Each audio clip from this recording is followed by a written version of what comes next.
తీసుకోండి మేడం, మీరు పట్టుకోండి.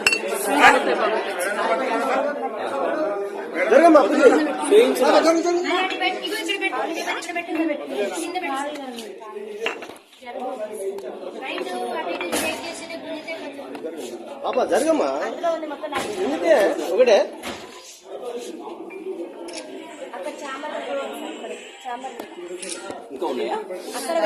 ఆల్కహాల్ చేయడానికి ఆమెకు సెల్ఫ్ కంట్రోల్ అనేది ఉండదు సార్. మేము అందరం మేజర్స్ అసలు మమ్మల్ని ఎట్లా కొడతారు? సొసైటీలో అసలు కొట్టే రూలే లేదు. అసలు 5th క్లాస్ నుంచే కొట్టారు. మేము డిగ్రీ స్టూడెంట్స్ సార్. ఆల్రెడీ మాకు ఆ స్టేజ్ అయిపోయింది. మేము అందరం మేజర్స్, మాకు అందరికి ఓటాకు ఉంది. ఆమె అట్లా ఎట్లా కొడతారు సార్? ఇంకోటి మళ్ళీ మా పేరెంట్స్ కూడా రెస్పెక్ట్ అనేది అసలు ఇయ్యదు. మా పేరెంట్స్ ఏం చేసి సార్ ఎట్లా పడితే అట్లా మాట్లాడతారు సార్. అసలు మా మేడంకి అసలు సెల్ఫ్ కంట్రోల్ అనేది లేదు సార్. మా మీద ఎగబడుతుంది అంటే నైట్ టైం ఆల్కహాల్ చేసాం, మా మీద ఎగబడి మమ్మల్ని ఏమైనా చేస్తే మా పేరెంట్స్ సార్ ఆ బాధ. మా పేరెంట్స్ తో కూడా కరెక్ట్ గా మాట్లాడారు సార్. అసలు మాకు కరెక్ట్ గా కమ్యూనికేషన్ అనేది ఉండదు సార్. మీరు ఆల్కహాల్ ఏసీటీ మేడం ఆమెకు బాగా సపోర్ట్ సార్. మేము నైటే పట్టుకున్నాం, అందుకనే ఇంత దాకా రావాల్సి వచ్చింది సార్. డిమాండ్స్ ఏందమ్మా? మాకు మెయిన్ మా ప్రిన్సిపల్ మేడం వద్దు, ఏసీటీ మేడం కూడా సస్పెండ్ చేయాలి అంతే. మాకు ప్రిన్సిపల్ మేడం అవి ఉన్నాయి కూడా, దొరికినాయి బీర్ బాటిల్స్ రూమ్ సీల్ చేసినాం సార్. ఎన్నడు నైట్ సార్, నిన్న నైట్ అసలు పడుకోలేదు సార్. ఏం జరుగుతుందో అని చాలా భయంతో అసలు పడుకోలేదు. ఎవరు క్యాంపస్ మొత్తం ఒక్కరు కూడా పడుకోలేదు.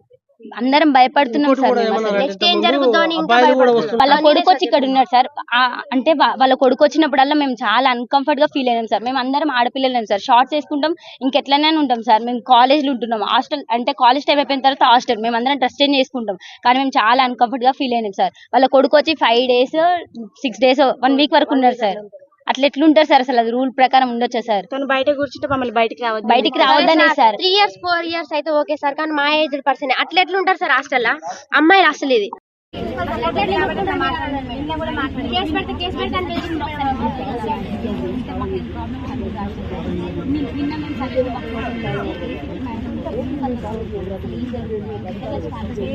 చాలా మంది రాశారు మేడం, చాలా